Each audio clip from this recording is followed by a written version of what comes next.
Esta mañana quiero invitarlos para que abramos la escritura en el Evangelio según San Mateo. Mateo capítulo 25. Y vamos a hacer un recorrido desde el versículo 31 hasta el versículo 46. No voy a hacer la lectura, sino que sobre la marcha voy a ir tratando de reflexionar esta lectura con ustedes, a fin de que ustedes estén en el texto en todo momento y puedan verdaderamente disfrutar esta buena palabra del Señor. Amén. Así que en su misericordia el Señor nos permite celebrar junto con ustedes, hermanos. Este es un privilegio para nosotros el poder estar con ustedes compartiendo esta buena palabra del Señor. Y creo que el Señor nos quiere llamar en este día a envolvernos en las buenas obras. Fíjense lo que acabo de decir. Dios quiere llamarnos a envolvernos en las buenas obras. Eso, hermanos, va a ser como el punto en el que creo el Señor quiere bendecir nuestras vidas. Dios ha estado a través de su palabra llamándonos a la prudencia. Nos ha estado llamando, hermano, a que como una iglesia despierta trabajemos diligentemente en su mayordomía. Bueno, si nosotros somos prudentes y queremos trabajar dentro de su mayordomía, es decir, asumiendo todas las responsabilidades que Él ha puesto sobre nosotros, entonces en este gran último día de esta celebración, de este 7º aniversario de esta iglesia amada, hermanos, creo que Dios nos va a llamar a la acción. Es el mensaje, creo, del Señor. Nos va a llamar a envolvernos en el hacer de las buenas obras. Así que quiero invitarle para que su corazón esté disponible. Pero fíjense, hermanos míos, que yo quiero hacerle este hincapié a usted en su reflexión bíblica. Porque cuando usted abre la palabra del Señor y nos encontramos con este tremendo evangelio según San Mateo, y observamos sobre todo este capítulo número 25, nos damos cuenta de que este capítulo 25 está dentro del contexto de lo que el Señor enseñó en el capítulo número 24. Y fíjense que yo les pudiera resumir realmente cómo en el verso o en el capítulo 26 realmente el Señor va a ser arrestado y va a comenzar a sufrir su pasión. En el capítulo 27 va a ser llevado a la cruz y va a sufrir la crucifixión. Y en el capítulo 28 el Señor va a resucitar dentro de los muertos, para ahora vivir y estar expectante exactamente de lo que Él había comunicado en el capítulo 24 de Mateo. Voy a rogarle a usted que en esta oportunidad me regale el privilegio de concentrar toda su atención en mí. Que usted me dé el privilegio de poder saber que usted está totalmente olvidado de todo y asumiendo la responsabilidad de oír la palabra del Señor. Pero para el Señor poder realmente hablar lo que habló en el capítulo 25, hermanos, el contexto a donde tenemos que ir a saber por qué dijo lo que dijo está en Mateo 24. Y si ya entendimos que el capítulo 27, 28 y 29 es para hablar de su pasión, de su crucifixión, de su muerte y de su resurrección, ustedes se pueden imaginar entonces cuán importantes fueron para nosotros, para los discípulos, la última gran enseñanza que el Señor habló en el capítulo 25 y que sobre todo tenía esa fundamentación del contexto del capítulo 24.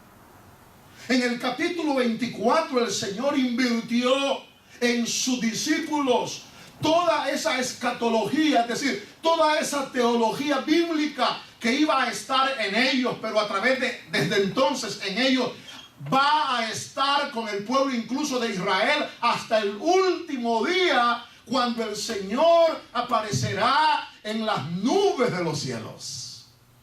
Es decir, que toda la enseñanza bíblica y teológica que se encuentra en el capítulo 24, mis amados hermanos, nosotros no la vamos a poder ver completamente, porque la iglesia va a ser arrebatada, la iglesia va a ser quitada, la iglesia va a ser llevada para estar en la presencia del Señor, mientras aquí en la tierra se van a desencadenar, por ejemplo, esos últimos años de gran tribulación, cual no ha habido nunca ni la habrá, conforme a las palabras del Señor Jesús registradas en Mateo 24. Entonces, cuando el discipulado, sus apóstoles, van a abrazar aquella verdad en sus espíritus, cuando el Señor haya ya sido llevado a la presencia del Señor, casi por 2000 años la iglesia va a vivir expectante en esta verdad. Pero por sobre todas las cosas, cuando nosotros seamos quitados, el pueblo de Israel va a resucitar, si ustedes me lo permiten así. Va a resplandecer, si ustedes me lo permiten así. Va a renacer en su fe, en algún grado de expectación. Y en ese periodo, esta palabra va a ser muy directriz, principalmente para ellos. Pero nosotros, como la iglesia del Señor, podemos sacar tremendas lecciones, queridos hermanos, no solo de la parábola donde el Señor nos ha llamado a la prudencia, tampoco solo de la parábola donde el Señor nos ha llamado a ejercer una excelente mayordomía en todos los aspectos de nuestra vida, pero ahora sobre todo en este nuevo elemento que el Señor va a comenzar a introducir, hermanos míos, en este capítulo 25 y verso 31. Pero yo quiero decir algo antes de avanzar, hermanos, porque quisiera que el fundamento esté bien colocado, para que cuando comencemos a caminar sobre este texto, sintamos que vamos avanzando en una carretera sólida. Fíjense que Mateo principalmente, Marcos lo hace, Lucas lo hace, Juan lo hace. Estos 4 hermanos evangelistas hablan del Hijo del Hombre. Y el gran punto, porque es que Mateo hace mayor referencia al Hijo del Hombre. Y es porque Mateo realmente escribió principalmente para los judíos. Pero Mateo toma una base tremenda, y sobre todo el Señor la tomó, basando su título con el cual él quiso ser reconocido en esta tierra, de aquella palabra de Daniel capítulo 7, versos 13 y 14, donde Daniel tuvo una visión. Él dice, alguien con aspecto humano, literalmente como un hijo de hombre. Daniel, hermano, es quien dice que estaba en una visión nocturna, y él fue quien vio a alguien con aspecto humano, que venía entre las nubes del cielo. Y dice Daniel que se acercó al anciano venerable y fue llevado ante su presencia. Y cuando esta persona con aspecto humano, como dice mi versión de la Nueva Versión Internacional, se acercó delante del anciano de días, aquel anciano de días le dio autoridad, le dio poder, le dio majestad. Todos los pueblos, dice el texto, las naciones le adoraron. Todos los hombres vinieron y se postraron finalmente delante de él. Y por eso es que Daniel dice, su dominio es un dominio eterno. Y por eso es que Daniel dice que su reino no pasará, sino que su reino será para siempre. Jamás será destruido su reino. Aleluya. ¿Pueden decir gloria al Señor? Ahora, con eso claro y en contexto, Mateo 16, hermanos, 27, dice, porque el Hijo del Hombre ha de venir en la gloria de su Padre y de sus ángeles. El Hijo del Hombre recompensará a cada persona según lo que haya hecho.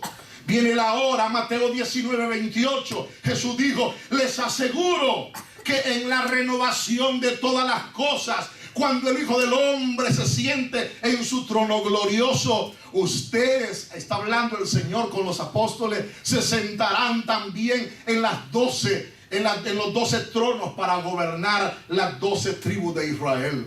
En el capítulo que he estado hablando, Jesús dijo, por eso también ustedes deben estar preparados, porque el Hijo del Hombre vendrá cuando menos lo esperen. Cuando menos lo esperen. El Hijo del Hombre vendrá cuando menos lo esperen. Marcos 8:38. Si alguien se avergüenza de mí y de mis palabras en medio de esta generación adúltera y pecadora, también el Hijo del Hombre se avergonzará de él cuando venga en la gloria de su Padre con los santos ángeles. Lucas registra el título honorable que el Señor decidió usar mientras ejecutó su ministerio sobre la faz de la tierra. Les aseguro, Lucas 12:8, que a cualquiera que me reconozca delante de la gente, también el Hijo del Hombre lo reconocerá delante de los ángeles de Dios. Lucas 17:24, porque en su día el Hijo del Hombre será como un relámpago que fulgura e ilumina el cielo de uno a otro extremo. Jesús es el Hijo del Hombre. Jesús es el Hijo del Hombre. Pero no el Hijo del Hombre, como cualquier mortal, sino Jesús es el Hijo del Hombre como lo vio Daniel con los ojos de Daniel. Por eso, hermanos míos, al iniciar este capítulo 25 y esta reflexión del capítulo 25 y verso 31, por favor acompáñenme a la lectura. Cuando el Hijo del Hombre venga en su gloria con todos sus ángeles, se sentará, dice el texto, en su trono glorioso. El Señor está regresando de manera inminente a la tierra. No va a venir sin antes arrebatar a su iglesia. Pero no quiero enfocarme en el arrebatamiento de la iglesia en esta tarde. Quiero enfocarme en este día, en este inminente reino de Cristo. El Señor viene pronto a reinar. Él se va a sentar en un trono glorioso. Él va a dar pie realmente a la ejecución de la profecía del profeta Daniel que ya hemos mencionado. El verso 32 dice que todas las naciones se reunirán delante de él. Todas las naciones van a compadecer delante de este rey.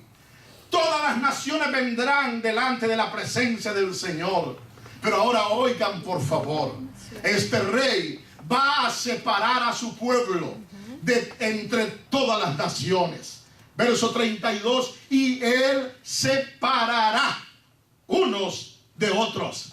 Él va a separar unos de otros. Capítulo 25, verso 32, el Señor va a separar unos de otros. Y añade, hermano, la analogía, cómo separa el pastor las ovejas de las cabras. Esta no es una parábola, hermanos. Lo que yo estoy en esta hora presentando ante ustedes no es una parábola. Pero el Señor ocupa esta analogía para que sepamos cómo va Él a separar unos de otros cuando venga en su gloria. Ahora, es fácil encontrar una oveja en mil amores con una cabra. Ahora es fácil. Yo les puedo presentar aquí una gran hermosa fotografía de una cabra besuqueándose con una oveja. Porque vivimos una hora mala. Vivimos una hora de yugo desigual. Vivimos una hora de total desobediencia delante de la presencia de Dios. Aún la iglesia ha descuidado el caminar en la santidad. Aún la iglesia ha descuidado caminar a la luz de las sagradas escrituras. Ahora es fácil ver los rebaños en medio de esta humanidad y todas las ovejas huelen a cabras. Hermanos míos, es fácil que las cabras también muchas veces parecieran que son ovejas. Pero cuando ese Rey de Reyes, ese Señor de Señores retorne en esa hora final, habrá una verdadera separación. Ahí va a ser obvio, porque el verso 33 dice que el Señor pondrá las ovejas a su mano derecha y pondrá a las cabras a su mano izquierda. Esta es una tremenda semejanza. Viene la hora donde va a ser obvio. Viene la hora donde va a ser obvio. Viene la hora donde va a ser obvio. Viene la hora donde va a ser obvio quiénes son ovejas y quiénes son cabras. Viene la hora. Ahora, Daniel 7, 13 al 14. Recuerden por favor su visión. Él vio en la visión de noche. Él vio lo que estaba aconteciendo. El rey venía Y en el verso 34 encontramos justo esa declaración. Entonces dirá el rey, observen, amados míos, este rey, observen por favor, dirá a los que están a su derecha, este hijo del hombre, hermanos, que trabajó en esta tierra, este hijo del hombre viene ahora su momento glorioso, cuando ya no vendrá más como hijo de hombre, va a venir realmente como rey.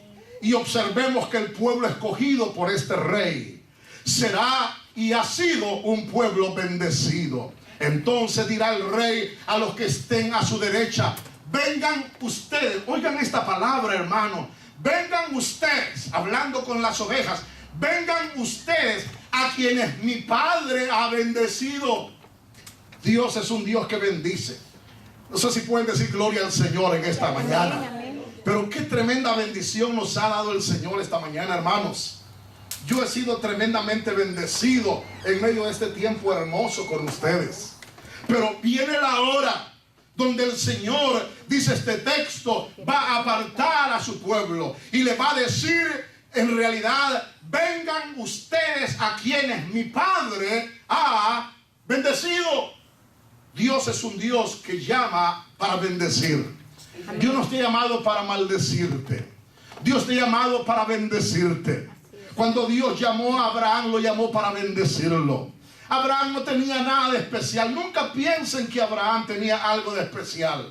Por favor, nunca se confundan que tenía algo de especial. No tenía nada de especial. Su cultura era pagana, su casa era pagana, su familia era pagana. Él no era un hombre que estaba buscando a Dios. Incluso cuando Dios lo llamó, se retardó tanto hasta que murió. Su padre finalmente obedeció, aunque le creyó a Dios. Y Dios fue quien le tomó esa fe por justicia. Fue la gracia de Dios que vino sobre él para que él abrazara todas esas promesas gloriosas. Y Abraham las creyó. Y las creyó para beneficio de sus hijos. Y las creyó para los beneficios de los hijos de sus hijos. Y las creyó para los beneficios de los hijos de los hijos de sus hijos. Y las creyó para los beneficios de los hijos de sus hijos, de sus hijos y de sus hijos. Hasta esta generación. La fidelidad de Dios es para siempre. La fidelidad de Dios es desde el siglo y hasta el siglo. Si Dios ha hablado contigo, si Dios te ha prometido algo, espera, espera y Él hará. No te desesperes, espera y Él hará, porque Él no es hombre. Aunque fue el Hijo del Hombre, Él no es hombre común y corriente para que mienta. Él no es hombre para que se arrepienta. El que te llamó, Él va a trabajar contigo. Él no te va a dejar hasta hacer todo lo que se ha propuesto hacer contigo. No temas, gusano de Israel. Oh, santo. Amén. Gloria a Dios. Hermanos míos, el Señor dice que le dirá a los que estén a su derecha, reciban su herencia. Todo pueblo escogido y bendecido está destinado a recibir el reino de Dios. El reino de Dios es nuestro, hermanos. El reino de Dios es del pueblo de Dios. Reciban su herencia. Me encanta este versículo 34. Reciban su herencia. E inmediatamente el Señor aclara cuál es esa herencia. Oigan, por favor, les digo, el reino preparado para ustedes desde antes de la creación del mundo. Este es el Dios nuestro. El Dios nuestro que habla desde la eternidad para que se cumpla en la eternidad. El Dios, hermano, que habla desde el principio para que nosotros andemos en fe y tengamos la certeza que si Él ya habló, pase lo que pase, al final nosotros vamos a obtener el cumplimiento de sus benditas promesas. Amén. La gran pregunta es ¿por qué, hermano, una de las palabras del Señor Jesús al final de sus días, previo a su prisión, previo a su cruz, fueron tan realmente duras y tremendas? Hermanos, quiero que oigan el verso 35. El Señor le dijo a los discípulos, el Señor está hablando con los apóstoles. Ellos van a ser los proclamadores, pero también esa palabra va a quedar ahí para la hora más adversa que este mundo va a sufrir. La hora más adversa que este mundo va a sufrir todavía no la conocemos, hermanos míos. Todavía nosotros en medio de la guerra, vea, esta nación está disfrutando la vida. Mientras millones están, hermano, en hambre, esta nación está disfrutando la vida. Vea, por favor, hermanos, si no nos parecemos a la iglesia de Apocalipsis. Yo no tengo necesidad de nada. Soy una iglesia rica, poderosa. Una iglesia de grandes líderes nacionales que están proclamando por prensa, radio y televisión que esta es la hora de la prosperidad, que esta es la hora de arrebatar el reino, que esta es la hora de gobernar, que esta es la hora de moverse para hacer edificios y tener carros y tener, hermanos, que no se pueda tener, hermano, en base a la teología de esta nación. Sin embargo, quiero que lean el verso 35. Porque tuve hambre y ustedes me dieron de comer. Tuve sed y me dieron de beber. Oigan esta palabra, fui forastero y me dieron alojamiento. Mateo 25:36. Necesité ropa y me dieron de vestir. Verso número 37. Amados hermanos míos, estuve enfermo y me atendieron. El Señor está hablando lo que puede, hermano, acontecer en la hora más adversa de la historia que vendrá. Pero no quita que podamos aprender tremendas lecciones para nuestra historia, para el reinicio de nuestra obra. Estuve en la cárcel, dice el Señor, y me visitaron. Entonces el Señor le va a contestar a los justos. Verso 37. Entonces más bien le contestarán los justos al Señor: Señor, ¿cuándo te vimos hambriento y te alimentamos? Señor, ¿cuándo es que nosotros te vimos sediento y te dimos de beber? Señor, no nos alcanza. Verso 38. ¿Cuándo es que te vimos forastero y te dimos alojamiento? Señor, perdónanos, pero ¿cuándo fue que te vimos necesitado de ropa y te vestimos? Perdónanos, Señor, pero algo ha pasado en nuestra memoria. ¿Cuándo fue que te vimos enfermo o en la cárcel y te visitamos? Hermanos míos, todo el ministerio de nuestro amado Jesucristo fue un ministerio en medio de crisis. Todo el ejercicio ministerial de nuestro amado Señor fue en medio de la crisis. Al principio no crean que sus padres le creían. Sus hermanos varones no le creían. Juan no le creía. Hermano, José no le creía. Judas no le creía. Jacobo no le creía. Las hermanas tampoco le creían. Pensaban que estaba loco. Hermanos, cuando le buscaban para acompañarlo, el Señor tenía que preguntarle si a dónde me quieren acompañar. Si yo no tengo una casa, yo tengo una piedra ahí para poner mi cabecera. Hermano, en el ministerio del Señor, los fariseos se levantaron contra Él. Los saduceos se levantaron contra Él. Hermanos míos, en los días del Señor, los que conocían el texto, los que escribían el texto, los que sabían las íes y las tildes del texto, lo rechazaron. Hasta su apóstol, hermano, que comía en su mismo plato, lo traicionó.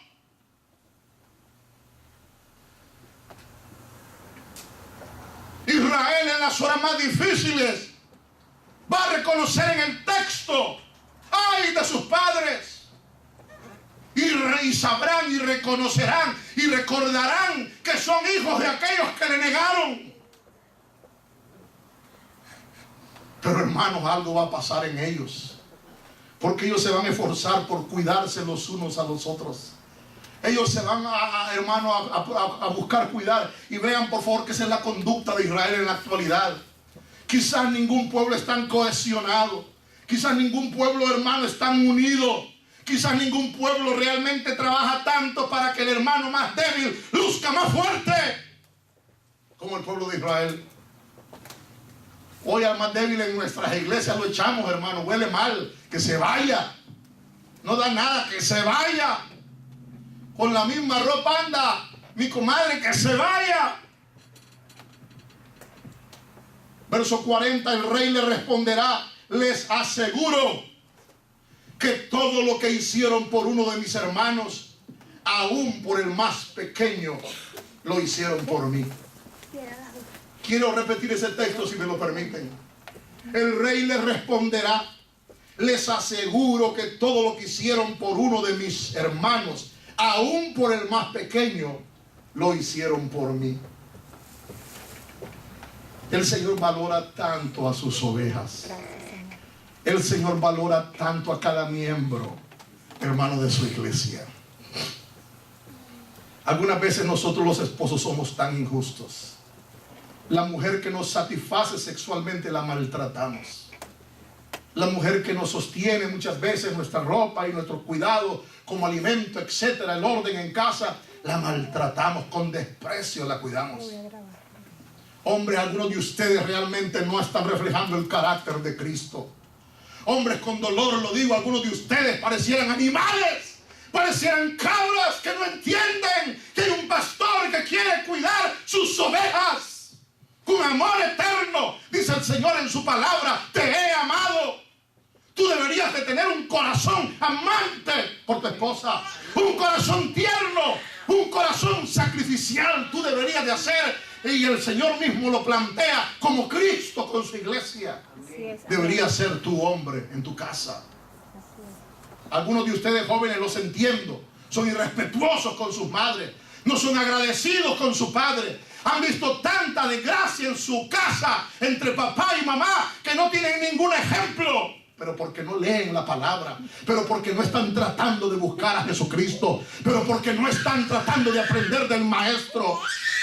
Mientras aprendamos de esta cultura y de la educación o de la filosofía o de la ideología de este mundo, hermanos, no vamos a entender el reino de Dios y sus valores.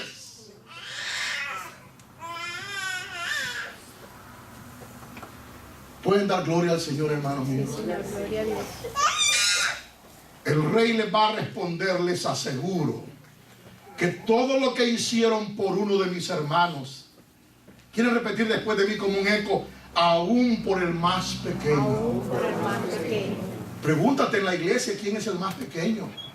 Pregúntate en tu comunidad quién es el más pequeño.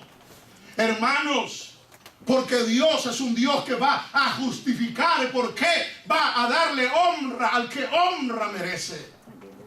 Pero también quiero que entiendan, hermanos, que las acciones van a ser justificadas en el caso de su enojo y de su ira. Verso 41 dice el texto: luego dirá a los que estén a su izquierda: apártense de mí, malditos, al fuego eterno preparado para el diablo y sus ángeles. Oigan esa palabra. Hermano, existe un fuego eterno. Existe un fuego eterno preparado para el diablo. Existe un fuego eterno preparado para los demonios. Pero, hermano, por favor, oigan al Señor. Esta no es una parábola. Quien crea y enseñe esto como una parábola nos está engañando. Esta es una verdad eterna. Hay un fuego real y es eterno. Amén. Pero quiero que aprenda esta verdad. Allí también, en ese mismo fuego, dice el texto, estarán los malditos. Entonces usted tiene que tener claridad que al final de los tiempos, en ese fuego preparado eterno para el diablo y sus ángeles, también hay espacio para los malditos. Malditos. Señor, ¿quiénes son esos malditos? Aprendamos, hermano, del texto, verso 42. Tuve hambre y ustedes no me dieron nada de comer. Tuve sed y no me dieron nada de beber. Fui forastero y no me dieron alojamiento. Necesité ropa y no me vistieron. Estuve enfermo y en la cárcel y no me atendieron. Ellos también le contestarán: Señor, ¿qué estás hablando? ¿Qué estás diciendo? ¿Cuándo te vimos hambriento o sediento? ¿O forastero o necesitado de ropa? Vamos. ¿Cuándo te vimos enfermo? Dínoslo. ¿O en la cárcel y no te ayudamos? Él les va a responder, les aseguro, verso 45, que todo lo que no hicieron por el más pequeño de mis hermanos, tampoco lo hicieron por mí. Una iglesia de pequeños comienzos o una iglesia, hermanos, que tiene una decisión de caminar a la luz plenamente. Pase lo que pase, cueste lo que cueste, suceda lo que suceda, acontezca lo que acontezca. Hermano, sabe que hay un final diferente. Sabe, tiene que tener cierta su teología bíblica tiene que estar clara. De que al final, unos irán al castigo eterno, pero que los justos van a heredar la vida eterna. El fuego eterno existe preparado, lo hemos dicho y lo repito, para el diablo, para los demonios, para los malditos, quienes finalmente van a ir al castigo eterno.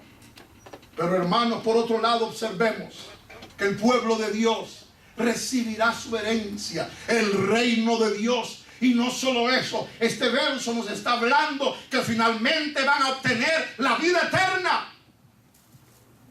Y por favor, los quiero ubicar para aquellos que se han perdido y están con dudas teológicas. Dios habrá arrebatado a su iglesia previo a estas horas de gran tribulación. Pero el Señor estará regresando. Ese hijo de hombre que vio Daniel estará retornando glorioso, majestuoso. Pero ya no va a venir allá, hermano, a Belén, allá todo escondido.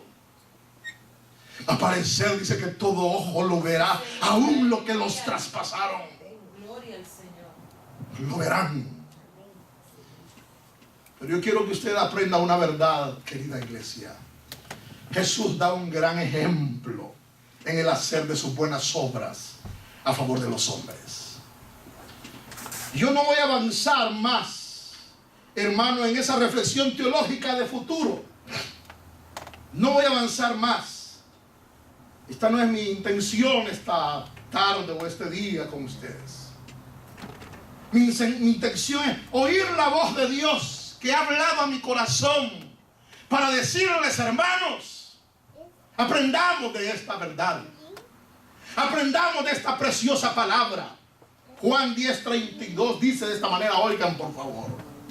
Respondiendo Jesús dijo: muchas buenas obras os he mostrado de mi Padre. Muchas buenas obras os he mostrado de mis padres, de mi Padre. Y preguntó el Señor: ¿por cuál obra de estas me apedreáis? El Señor ejerció su ministerio sobre esta faz de la tierra, haciendo buenas obras. El Señor hizo buenas obras. Amén. Todo su ministerio está adornado de buenas obras. Amada iglesia, Efesios 2:10 dice que somos hechura suya. Taller del alfarero, somos hechura suya. Amén.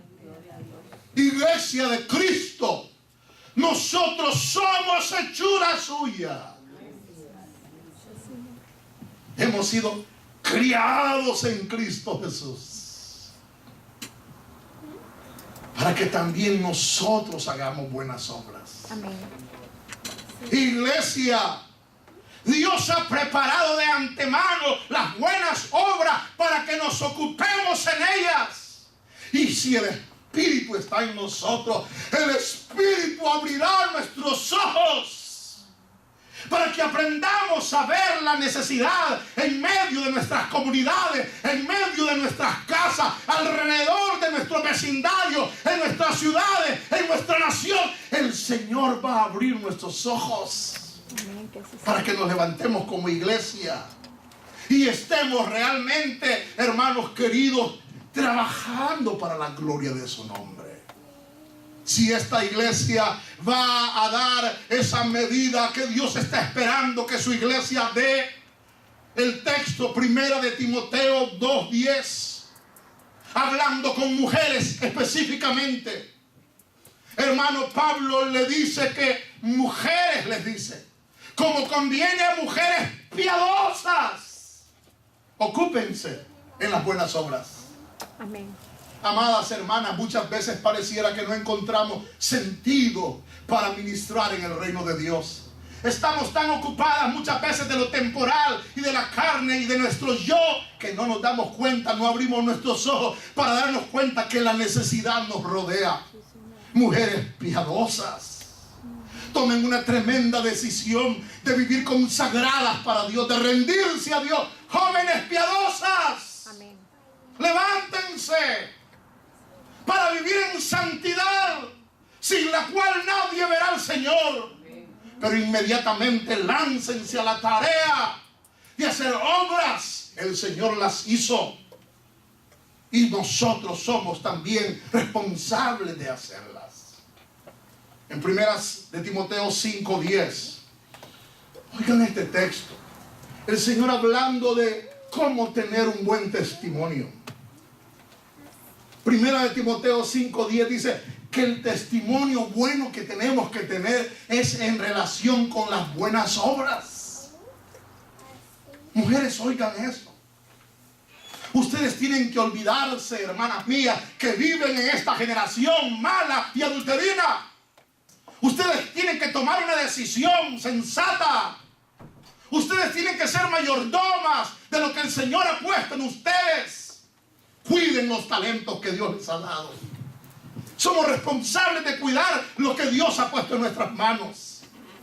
Somos responsables de cuidar nuestras manos. Somos responsables de cuidar nuestra mente. Amén, amén. Somos responsables de cuidar nuestros oídos, nuestra boca, nuestro corazón, nuestro cuerpo. Me encanta esta palabra de Timoteo. Hermanos, fíjense. Dice Pablo, ustedes ocúpense del buen testimonio en buenas obras. Y le dice Pablo a Timoteo, mira, revisa a cada mujer si en verdad está criando hijos o solo lo está pariendo, solo lo está trayendo a este mundo y luego que cada hijo haga lo que quiera hacer. Qué doloroso. Cuánta madre tiene que ir a las cárceles. Qué doloroso. Cuánta madre tiene que ir realmente a los hospitales o a las morgues a reconocer sus hijos. Ya hasta les cuesta reconocerlo. Hace tiempo se fueron, hace tiempo están viviendo, hermano, una vida disoluta que ya les cuesta hasta reconocerlos. Pero Pablo le dice a Timoteo, mira, observa si han ejercitado la hospitalidad. Observa si han lavado los pies de los santos. Observa si han socorrido a los afligidos. Observa si han seguido toda buena obra. Mujeres, qué tremenda responsabilidad. Primera de Timoteo 6:18. Pablo insiste en esta verdad maravillosa. Él dice que hagan bien, hablando de toda la iglesia, que sean ricos en buenas obras. Hombres, algunos de ustedes se están desviviendo para hacerse ricos en cuanto a lo temporal. Prácticamente han abandonado la casa para hacerse ricos. Han abandonado su relación con su cónyuge para hacerse ricos. Han abandonado su responsabilidad como padres para hacerse ricos. Pero la Escritura dice que hagan bien, que sean ricos en buenas obras, dadivosos, que con facilidad comuniquen todo el bien que está en ellos. Tito 2:7, Pablo, oigan, recita este texto, mostrándote, hermano, tú en todo, por ejemplo de buenas obras. Que Dios tenga misericordia de nosotros. Amén. Que Dios tenga misericordia de la generación de pastores que estamos al frente de los púlpitos en esta generación final. Que Dios tenga misericordia de nosotros, amados hermanos. Porque muchas veces nosotros no estamos mostrando en todo el ejemplo de las buenas obras. Hermano, cuánto me falta a mí para dar la medida. Algunas veces me quedo maravillado de la bondad de mi querida esposa, del corazón misericordioso que ella tiene, de esa espontaneidad, hermano, para hacer ilimitado su amor a favor de otros. ¿Cómo me cuesta a mí, hermanos? ¿Cómo me cuesta a mí tener esa libertad de abrir mi corazón y ser generoso y bondadoso con todos? ¿Cómo me cuesta? Sin embargo, Pablo nos está llamando en Tito 2:7 a ser ejemplos. Algunos de ustedes, hermanos, se les da privilegio y solo lucen piadosos cuando están ejerciendo el privilegio. Después viven en la carne, viven como hijos de esta mala nación, de esta mala ciudad, de este mal continente, de este mal mundo. Viven como hijos de este mundo. No viven siendo sal, no viven siendo sazonadores. Creo que uno de los alimentos con más desconfianza que comemos son los pescados, ¿no es cierto? No es bueno confiarse tanto de comer, hermano, algunas veces.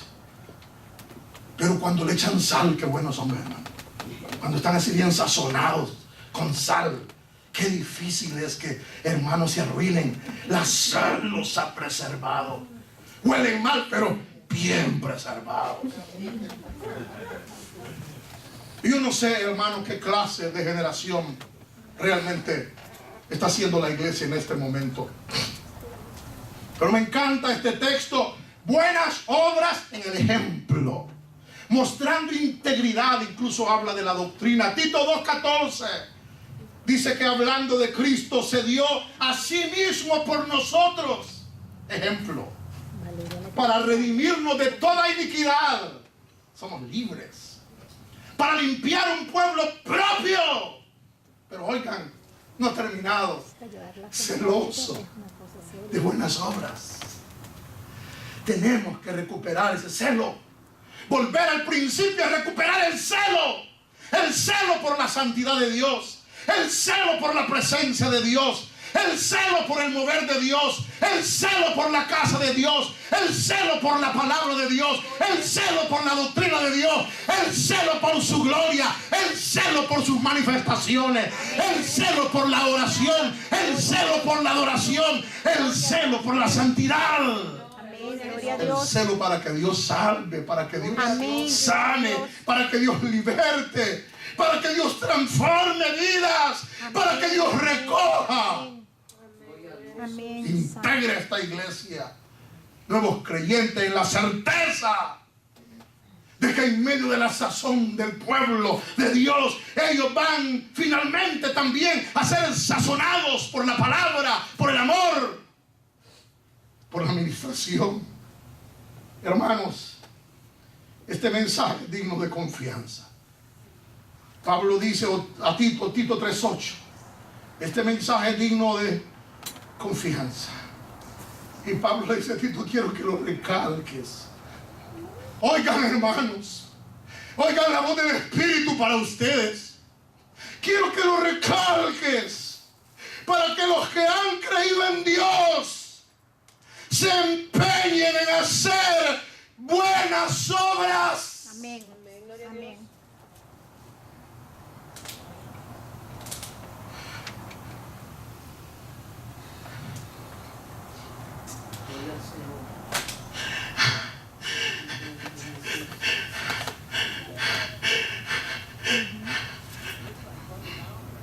No nos podemos gloriar de ser un taller del alfarero si al salir de aquí no vivimos empeñados en ser útiles. Porque entonces, ¿a qué venimos? ¿Para qué venimos? Salimos siendo el vaso inútil. El hermano decía, quiero ser un vaso para honra. Y yo pensé, pastor, cuando tú dijiste, yo quiero ser un vaso chiquito, y yo dije, Señor, qué bonito es eso. A mí me gustaría hacer una tacita china, pero útil. Una tacita de esa de té, chiquitas que ni se pueden agarrar, pero que sea útil. Hermano, dile a Dios, Señor, haz que mi vida te sea útil. Sí, Señor, mi Dios. Que yo pueda ser útil, Señor, para mi propia vida. Sí, Señor, mi Dios. Hermano, ayer me tuve que acostar más temprano, pero yo sabía que me estaba acostando tarde, porque ustedes saben la hora. Yo quería levantarme ahora temprano también, pero ustedes saben que me tuve que levantar más tarde, porque obviamente estaba más tarde. Y no me quería levantar. Pero ocupé mi tiempo para buscar a Dios. Amén. Para decirle, Señor, ten misericordia de mí. Sí, Señor, mi Dios. Tomé mi tiempo para alabarlo, hermano. Luego tomé mi tiempo para pedir que se manifieste su reino. Amén. Luego tomé un tiempo para estar ahí diciéndole, haz tu voluntad, Señor, Señor. mi Dios. No podía salir de ahí. Pero me acordé que tengo necesidades. Y empecé a decirle, Señor, dame también el pan nuestro de cada día.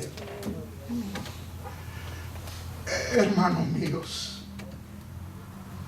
dice este texto de Tito 3:8 que esto es excelente. Este texto dice que esto es provechoso para todos, jóvenes, amados jóvenes.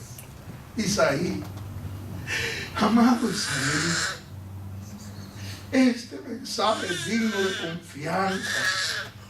Dios me está hablando a mí y quiero que lo recalques para que Isaí, que ha creído en Dios, se empeñe en vivir una vida que le dé gloria a Dios, se empeñe en hacer buenas obras. Amén. Y luego el Señor me consuela y me dice, esto es excelente, esto es provechoso.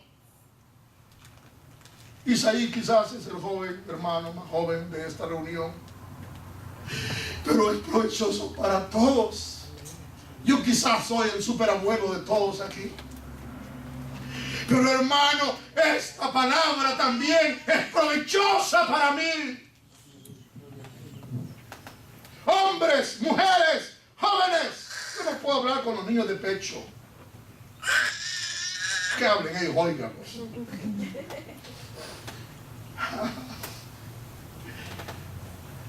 La Biblia dice que aprendan los nuestros a empeñarse en hacer buenas obras. Empeñate. Busca hacer buenas obras. Oigan esto. A fin de que atiendan a lo que es realmente necesario y no lleven una vida inútil. Tito 3:14. Hermanos míos, hay tanto que leer, hay tanta verdad de Dios que vive para siempre. Amén. Pero yo quiero creer, hermano, que esta palabra de esta hora para esta generación, para nosotros, es suficiente. Pero ahora es la hora de que ustedes le respondan a Dios. Así es. Ustedes han sido llamados a vivir una vida prudente. Ustedes han sido llamados a ser diligentes en su mayordomía. Ustedes ya saben, hermano, que un día Dios va a recompensar y a uno los va a apartar de otros para darles su merecido de acuerdo a sus obras. En el caso de la iglesia que ha de ser salva, usted y yo sabemos que somos salvos por la pura gracia de Dios. Por gracia somos salvos, por medio de la fe. Esto no es nuestro, esto es un don que el Señor nos ha entregado. Sin embargo, aprendiendo de esta buena palabra, hermano, quiero llamarlos en esta hora a que afirmemos nuestro corazón y que con diligencia nos levantemos a hacer de esta obra una comunidad que se encarga, hermano, de procurar el bien y las buenas obras. Amén. A fin de que esta generación mala y adulterina sea salva. A fin de que todos los términos de la tierra de alguna u otra manera conozcan que Él es Dios. Amén. Que Él nos hizo y no nosotros a nosotros mismos. Quiero orar. ¿Quiere usted decirle gracias al Señor por esta mañana? ¿Quiere decirle, Señor, gracias? Esta mañana se ha convertido en una tarde. ¿Quiere decirle al Señor gracias? Este es un gran día para adorar al Señor. Pero Dios tiene un proyecto para tu vida. Dios tiene un plan claro para ti. Hermano, la palabra ha sido trazada, tú la has oído. Yo quiero invitar en este último gran día de la fiesta a que vengas delante del Señor.